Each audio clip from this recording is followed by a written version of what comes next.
အားလုံးပဲမင်္ဂလာပါ MMTV Channel ကနေပြန်လည်လို့ကြိုဆိုလိုက်ပါတယ်ဒီကနေ့မှာတော့30ရက်3လ2025မှာ30ရက်4လ2025အထိသတင်းဝင်သားသမီးများအတွက်တလတာကကြမှာသတင်းဝင်သားသမီးများဒီတလတာမှာသင်ဘဝနယ်ပဲအသီးသီးမှာအပြောင်းအလဲများစွာကြုံတွေ့ရပါလိမ့်မယ်မမျှော်လင့်လောက်အောင်တိုးတက်မှုတွေကြုံတွေ့ရသလိုမမျှော်လင့်လောက်အောင်ဆုံးရှုံးမှုတွေလည်းကြုံတွေ့ရတတ်တဲ့အတွက်သတင်းနဲ့တွာလာရှေ့ဆက်တင်ပါတယ်အလောက်အကိုင်းနဲ့စီးပွားရေးသတင်းဝင်သားသမီးတွေဟာဒီတလတာမှာစွမ်းဆောင်ရည်မြင်မာပြီးဦးဆောင်မှုစွမ်းရည်ပုံမှုထင်ရှားလာပါလိမ့်မယ်အလုံးမှာအရေးအချင်းပြသရင်အခွင့်အရေးများရရှိနိုင်ပါလိမ့်မယ်လုပ်ပေါ်ကိုင်ဖက်များအထက်လူကြီးများရဲ့ယုံကြည်မှုကိုရရှိစေမယ့်အချိန်ဖြစ်ပါတယ်စီးပွားရေးမှာရင်းနှီးမြှုပ်နှံမှုများပြုလုပ်ရန်စဉ်းစားပါက April 25 ရက်နေ့ဟာကောင်းသောနေ့ဖြစ်ပါတယ်သတိထားရမယ့်အချက်ကတော့အလျင်စလို့ဆုံးဖြတ်ချက်များမချပါနဲ့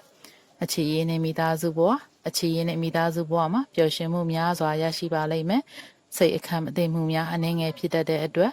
တယောက်ကိုတယောက်နားလည်ပေးပါသို့မှသာပို့ပြီးတော့ပျော်ရွှင်တဲ့အခြေရအိမ်တော်ကြီးကိုပိုင်ဆိုင်နိုင်ပါလိမ့်မယ်ချစ်သူမရှိသူများဒီလာမှာချစ်သူရရှိပါလိမ့်မယ်မိမိကိုယ်ကိုရောမိမိစိတ်ကိုပါအနေငယ်ပြုပြင်ပေးဖို့လိုအပ်ပါလိမ့်မယ်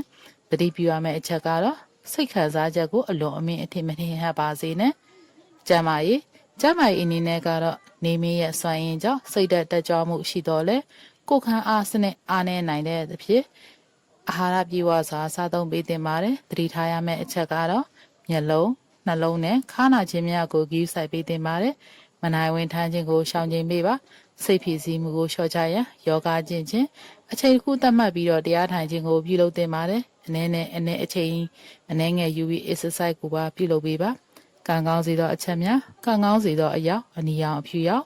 ကံကောင်းစေသောနံပါတ်5ခွန်ကံကောင်းစေသောကြောက်မြပဒံများသတိထားရမယ့်အချက်ကတော့မကြာခဏသောတာထွက်တတ်တဲ့အတွက်ကိုယ်ထိန်ချုံမှုထားပေးသင့်ပါတယ်ရေဒီယာအနေနဲ့ကတော့တက်ကြီးရွယ်အိုများကိုတနိုင်သလောက်ဒါနပြုပေးပါမင်္ဂလာရှိသောနေ့တည်လေးကိုပါဆိုင်နိုင်ကြပါစေ